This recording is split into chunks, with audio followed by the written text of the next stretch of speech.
Commander Aaron Hayes had seen many strange things during his years of space service, but nothing prepared him for what he found on the planet Virelanine. The planet floated like a blue pearl in the void, its surface glowing with silver clouds and rivers that shimmered under twin suns. His ship landed on a wide platform made of crystal, surrounded by tall white towers that looked alive, as if they were breathing. As Aaron stepped out, he felt the warm air brush his skin. It smelled like rain and flowers mixed together. He adjusted his uniform and walked forward, trying to look calm, though his heart was racing. He had been sent by the United Earth's Command to make contact with the Virelanza, mysterious alien race known only from distant communication. Humanity hoped for a trade alliance, or maybe even friendship. But as soon as he saw who was waiting for him, Aaron knew this mission would be nothing like what he expected. Standing before him were alien women, tall, elegant, and almost human in appearance, yet too perfect to be real. Their skin carried a faint shimmer, like moonlight, reflecting on calm water. Their eyes were bright and deep, holding both wisdom and sadness. Each one moved with a kind of grace that made the air itself seem slower. And in the center of them stood their Queen Saralin. She was unlike anyone he had ever met. Her long silver hair fell like liquid light, and her gaze was calm but strong. She wore no crown, only a symbol of light across her chest, a glowing circle that pulsed softly. When she spoke, her voice carried through the hall like music. "Welcome, Commander Hayes of Earth. You have traveled far." Aaron bowed slightly, unsure how to respond to a being who looked both human and celestial. "It's an honor, Your Majesty. I'm here to discuss our diplomatic agreements." The Queen nodded slowly, her expression thoughtful. "Yes, but before we speak of trade or treaties, there is something else you must know. Something that concerns the future of my people." Aaron glanced around the hall. It was filled with silent figures watching him. He could feel their eyes following his every move, not with hostility, but with hope. "Of course," he said cautiously. "Please go on." The Queen motioned for him to follow. Together, they walked through long corridors made of translucent crystal, glowing faintly under their steps. Strange patterns flowed across the walls, responding to Cyrillin's presence as if recognizing her. Finally, they reached a vast chamber filled with holographic stars and floating symbols. Scientists or maybe priests stood nearby, adjusting light panels and murmuring softly. In the center of the room was a giant sphere of light showing DNA strands spinning in slow motion. "This," Saralin said softly, "is the heart of our problem." Aaron stared at the glowing strands. "Genetic structures?" he asked. She nodded. "For thousands of years, my people have survived through controlled cloning. It allowed us to live long, to avoid illness, to preserve beauty and knowledge. But every generation took a little more from us. Our essence, our spirit, has faded. Our children are born weaker, their lifespans shorter. The cycle cannot continue." Her words carried no fear, only exhaustion. Aaron folded his arms. "I see. So you're looking for a cure. Why contact humans?" The Queen turned to face him. Her eyes glowed faintly, like the reflection of a dying star.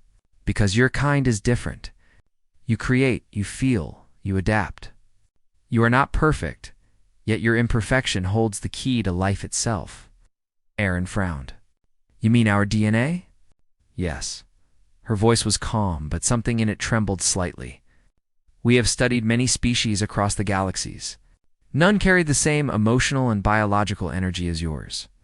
We need your genetic essence to restore what we lost." Aaron took a slow breath. The request was heavy enough, but then Saralin added the part that truly stunned him, however. She continued, "Our faith forbids artificial creation. We cannot take what gives life through mechanical means. Our ancestors believed life must be shared, not extracted. It must come from trust, from natural connection." Aaron blinked, unsure if he heard her right. "You mean, you want a human too?" "To offer it willingly," she said before he could finish. "Not as a specimen. As a partner." Silence filled the chamber. The scientist stopped whispering. Even the air felt still. Aaron looked at Saralin, searching her face for any hint of mockery. She was completely serious. He cleared his throat, trying to find words. "That's a very unexpected request, Your Majesty." She nodded slightly. "I understand.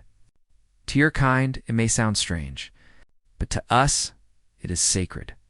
Only through unity of spirit can new life begin. Without it, any cure we make will be hollow." Aaron rubbed the back of his neck. He'd been briefed for war, for diplomacy, for alien customs, but nothing like this. "Before I even think about agreeing, I need to understand everything. I want to study your situation, your history, your beliefs. This isn't something anyone can decide in a day." Sir Lin's expression softened. "You are wise, Commander. You speak like one who carries not just orders, but heart." Aaron nodded once. "If I'm going to help, I need to know what I'm helping." The Queen smiled faintly, a small, tired smile that seemed older than she looked. "Then come. I will show you what is left of our world." They spent the day traveling, through the shining cities and fading gardens of Vir-Elanin. Aaron saw how the planet itself mirrored its people, but weakening. Flowers that once glowed with soft colors now dimmed to gray. Rivers that once sang with energy now ran slow and quiet. The Virulins still smiled, still worked, still hoped, but their steps carried a shadow of despair that evening. The Queen invited Aaron to a high terrace overlooking the city. The twin moons rose side by side, one silver and one blue. Below them, millions of lights shimmered across the valley like fallen stars. "This is what we may lose," she said quietly. "We have preserved our art, our knowledge, our beauty, but not our heart." Aaron turned to her. "You think humanity can restore that?" "I believe humanity still remembers what we forgot," she said. "The meaning of connection. The power of emotion. The courage to live with imperfection." For the first time, Aaron saw a flicker of emotion in her, something fragile, like loneliness hidden behind duty. He felt an unexpected sympathy rise in him. "Maybe," he said softly, "you just need to believe that not all things need control. Sometimes life grows wild for a reason." Sir Alan looked at him with quiet curiosity. "You speak as if you have known loss." Aaron smiled faintly. "Every soldier has. But we move forward anyway." The Queen stepped closer, her gaze steady. "Then perhaps that is what we must learn from you." They stood there in silence as the night deepened.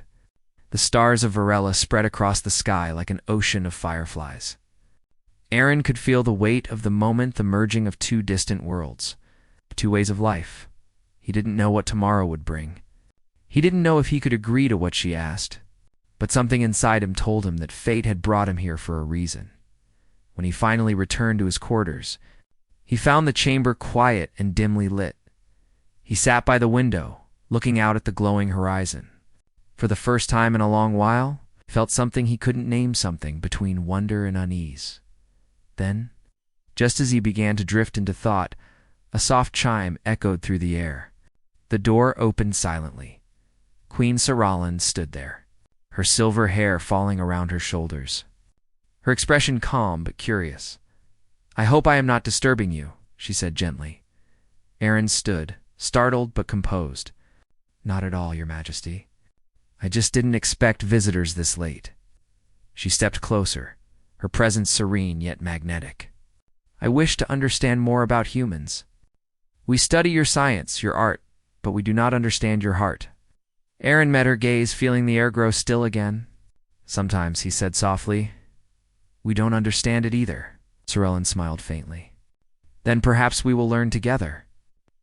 The moonlight washed over them, casting long shadows across the floor. For a moment, neither spoke. Two beings from different worlds, separated by everything yet drawn by the same silent question, what truly gives life meaning? And as the night stretched on, somewhere deep inside Vir-Elani, the faint hum of the planet changed, almost as if it could feel that something new had begun. The next morning, the soft light of Varela's twin suns poured through Aaron's quarters. He hadn't slept much. His mind kept replaying everything the Queen had told him, their fading bloodlines, their strange belief that life could not be copied in a lab, and her quiet plea for help, He stepped out onto the balcony, looking down at the city below. The streets shimmered with pale light. Groups of virulins moved gracefully, speaking in soft tones. Everything looked peaceful. But now Aaron saw the truth behind it. Their beauty hid the fear of extinction. When he turned, he found Sorellen already waiting outside his door. She wasn't wearing her royal robe today. Only a simple white garment that made her look less like a ruler and more like a person. "You rise early," she said with a small smile. "I couldn't sleep," Aaron replied. "Too many thoughts." "Then come," she said. "You wish to understand my world. Today, I will show you what we have lost." They walked through a long glass bridge that overlooked endless gardens. The plants were unlike anything from Earth, tall, glowing vines and flowers that floated slightly above the soil. Yet, as Aaron looked closer, he saw how many were fading, their color turning pale gray. "These gardens used to sing," Sorellen said softly. "Our ancestors believed every living thing had a sound. The flowers once responded to the emotion of those who cared for them, but now they are silent. They feel nothing." Aaron crouched near one of the dying vines. "On Earth," he said, "plants react to music, to care, even to the touch of a hand. Maybe they're waiting for someone to feel again." Sorellen looked at him with quiet wonder. "You speak as if emotions are energy." "They are," he said. "At least to us." They continued walking. Everywhere they went, the same signs appeared: beauty without life. Buildings were flawless, but cold. The air carried no warmth of laughter or song. It was a perfect world, slowly losing its soul. At the center of the city stood the Hall of Memories, where the Queen kept the oldest records of her people. Inside, holographic figures shimmered around them, images of past generations, their eyes full of spirit and passion. "This is who we were," Sorellen said. "Before the cloning, before we began to fear imperfection." Aaron watched the glowing figures dance and smile. "You lost something human," he said quietly. She nodded. "And now you see why we need you." He turned toward her. "Sorellen, your people are advanced. You could rebuild your genetics through science. Why hold on to ancient rules?" Her expression softened, but her voice was steady. "Because rules remind us who we are. We were created by life itself, not machines. If we break that law, we risk losing the last piece of our spirit." Aaron sighed, understanding her struggle, but also feeling the weight of what she was asking. Still, asking someone to give life your way, it's not simple. "I know," she whispered. "That is why I asked you, not commanded you." Before Aaron could respond, a loud alarm echoed through the hall. The air shimmered with red light. Guards rushed in, their silver armor reflecting the glow. Sorellen's face changed instantly from calm to sharp focus. "What's happening?" Aaron asked. The nearest guard bowed quickly. "Your Majesty, an explosion near the genetic core. Unknown intruders." Sorellen's eyes hardened. "Get the civilians to safety. Seal the upper levels." Aaron's instincts took over. "I'm coming with you." The Queen looked at him. "It's dangerous," gave a brief smile. "You asked for humanity. This is part of it." Together they ran through the corridors toward the lower facility.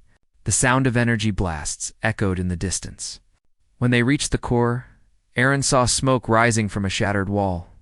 Inside, strange figures in dark armor were tearing through data crystals, collecting samples and devices.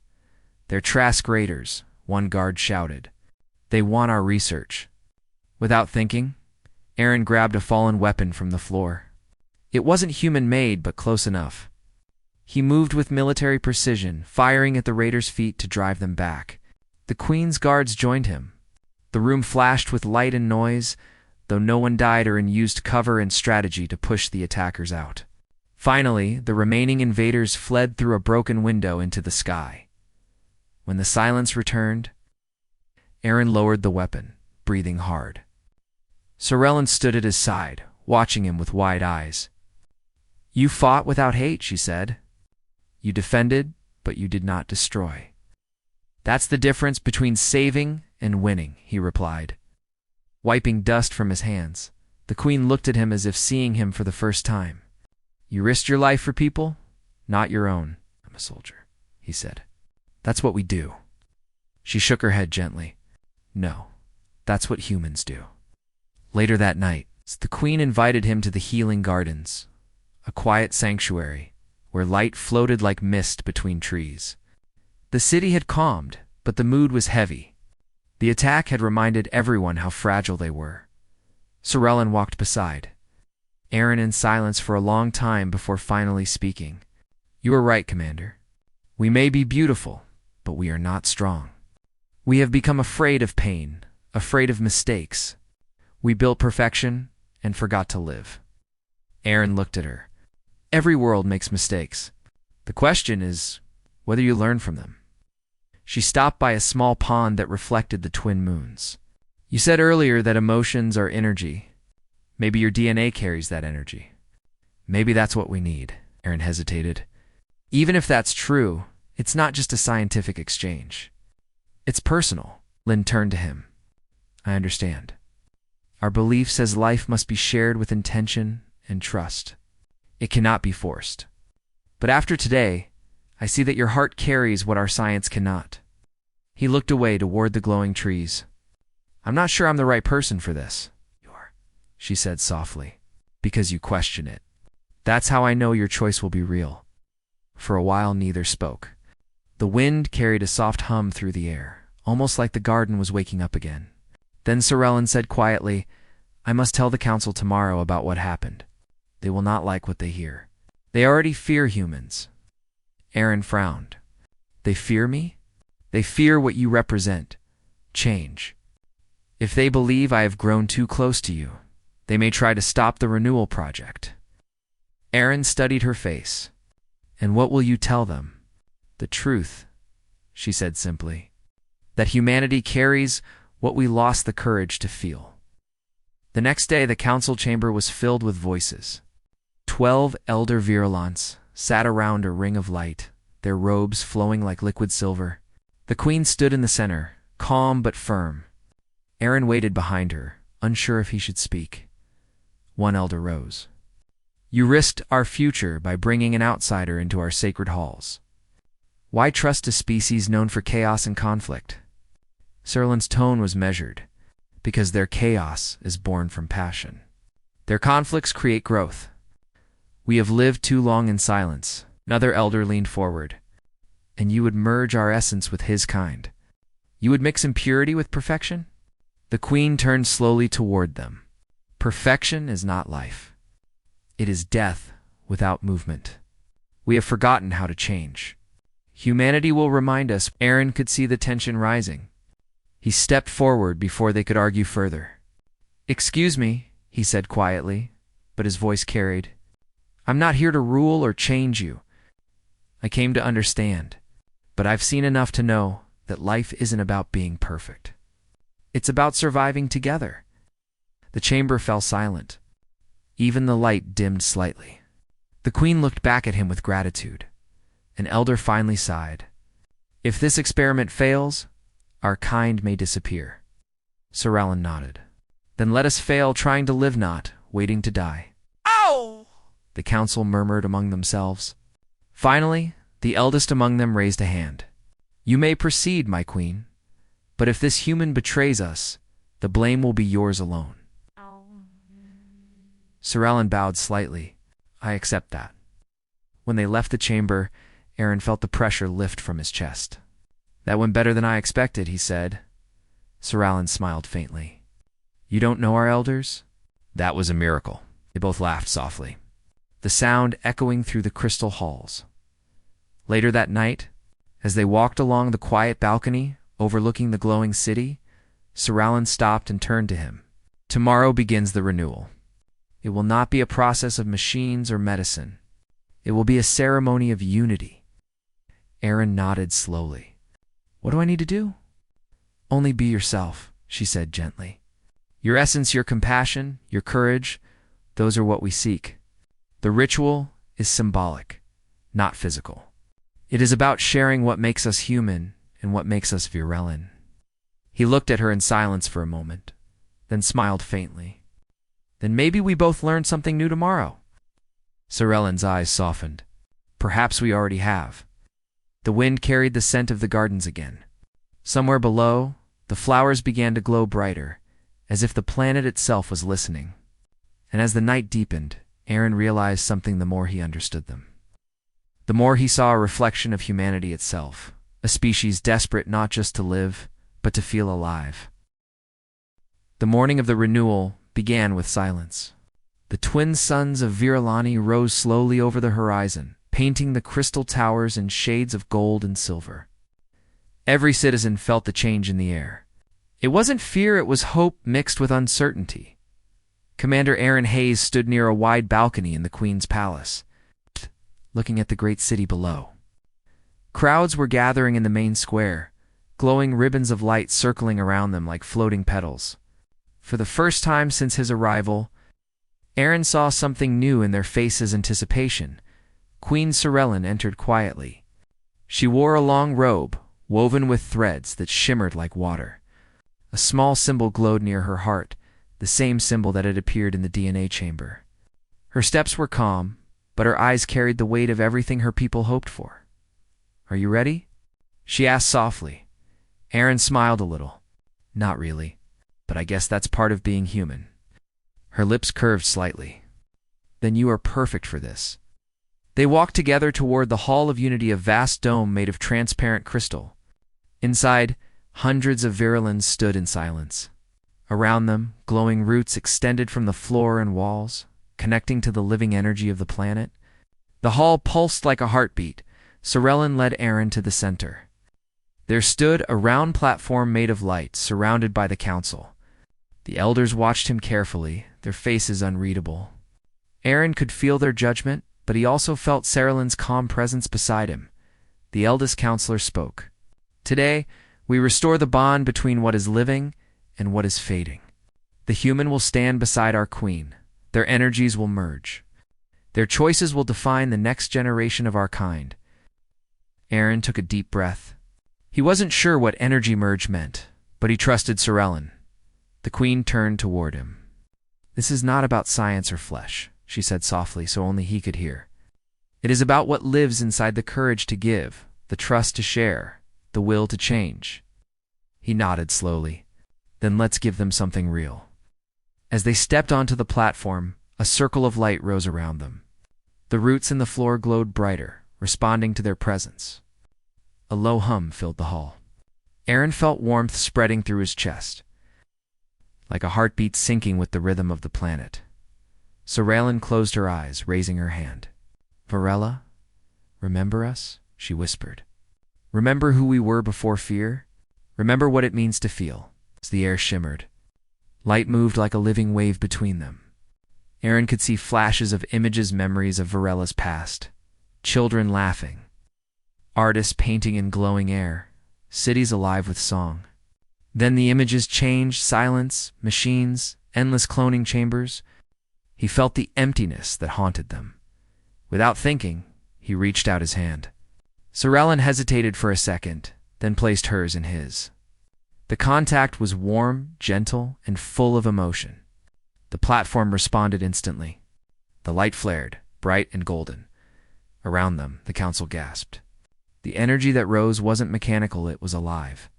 It carried laughter, courage, and something that no machine could reproduce. Heart. Aaron felt his chest tighten. He wasn't losing energy. He was sharing it.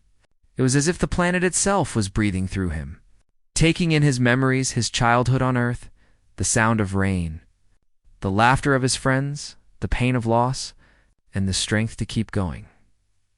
Sorellen's voice trembled as she whispered, "I feel it. Your memories, they're alive. They move." He smiled faintly. "That's humanity. We break, we rebuild, and we keep trying." Light wrapped around them like wind. The walls of the hall turned transparent, showing the entire planet. From the highest peaks to the deepest rivers, the glow spread. The dying gardens came alive with color. Flowers began to hum again. Rivers sparkled with energy. The twin moons reflected brighter in the sky. The Viralans watched in silence as life returned before their eyes. Children gasped. Elders wept. And the city that had stood still for centuries began to breathe again. Finally, the light faded, leaving only the soft hum of the living world. Aaron stood still, his heart beating fast. Sorellen looked at him with tears shining in her eyes, not of sadness, but of wonder. "It worked," she whispered. "The renewal is real." Aaron looked around at the crowd. For the first time, the Virulens were smiling not out of duty, but out of true joy. The eldest counselor rose. The prophecy spoke true. Life has returned. But not everyone was at peace. A group of elders murmured in concern. "This changes everything," one said. "If humanity carries this power, what stops them from controlling us?" Aaron heard the whisper but didn't react. He turned to Sorellen instead. "You said this was about trust. I think they still need to learn that part." She nodded. "And they will. Trust begins with one person, not a council." As the ceremony ended, Sorellen led him out to the terrace. The air outside was cool and filled with new sounds, the chirping of tiny winged creatures returning after years of silence. The scent of blooming flowers filled the breeze. She looked at the horizon for a long moment before speaking. "We will begin rebuilding now. Our scientists will preserve what we learned today, but we must protect the meaning behind it. The renewal must not become another machine." Aaron smiled slightly. "You mean it has to stay human?" "Yes," she said softly. "Even if it comes from another world." They stood side by side, watching the light spread across the city. A few days later, the council held another gathering. This time, the hall was filled with both humans and Virulens who wanted to witness the beginning of a new alliance. Trade agreements, research partnerships, and cultural exchanges were being discussed, but beneath all the official talk, there was a quiet respect when it was Aaron's turn to speak. He stood in the center and looked around at them. "When I first came here," he began, "I thought I was here for diplomacy, but I learned something deeper. You didn't need our power, you needed our humanity. You needed to remember that life is not perfect. It's messy. It's emotional. But it's real. And that's what makes it worth saving." His words echoed through the hall. The Queen's expression softened with pride. Later, when the ceremony ended, Aaron walked through the gardens once more. The flowers glowed softly now, reacting to his presence like they were greeting him. Children played nearby, their laughter light and innocent. Sorellen approached quietly, her hands clasped before her. "They already call you the human who gave us back our heart," she said with a gentle smile. Aaron chuckled. "That's too much credit. You were the one who believed." She shook her head. "Belief is easy. Action is rare. You showed us both." For a moment, they stood in silence, surrounded by the soft sounds of life returning. The Queen's eyes held gratitude, but also something deeper understanding. "What will you do now?" she asked. Aaron looked toward the sky where his ship rested on a distant platform. "Earth needs to know what happened here. Not just the science, but the story. Maybe we can learn from each other." Sorellen nodded slowly. "Then you will always have a home here. Virella will remember your name, not as a soldier or a savior, but as a bridge." He smiled gently. "That's all I ever wanted to be." As the twin suns began to set, casting long shadows over the gardens, Aaron turned to leave. The Queen watched him walk down the glowing path, her heart full but calm. The renewal had saved her people, but it had also awakened something within her, a connection that went beyond species or planets. When he reached the edge of the terrace, Aaron paused and looked back. Sorellen stood beneath the archway, her hair glowing in the evening light. He raised his hand in a quiet salute. She returned the gesture with a small, peaceful smile. The air around them shimmered softly, and for a brief moment the world seemed to hold its breath. Two lives from different stars, united not by science or command, but by something greater — understanding. Aaron stepped onto his shuttle. As it rose into the sky, he looked down at the shining world below. The rivers now glowed like veins of light, and the once silent flowers waved gently in the wind. Virella was alive again. He whispered to himself, "Life shared is life reborn." And far below, in the Queen's garden, Sorellen stood beneath the moons, her voice carried by the wind. "Thank you, human," she said softly, "for teaching us how to feel again." The stars shimmered brighter that night, as if even the universe approved. And across the distance between Earth and Varela, a bond remained, a living reminder that even in the farthest corners of the galaxy, humanity's light could still spark new life.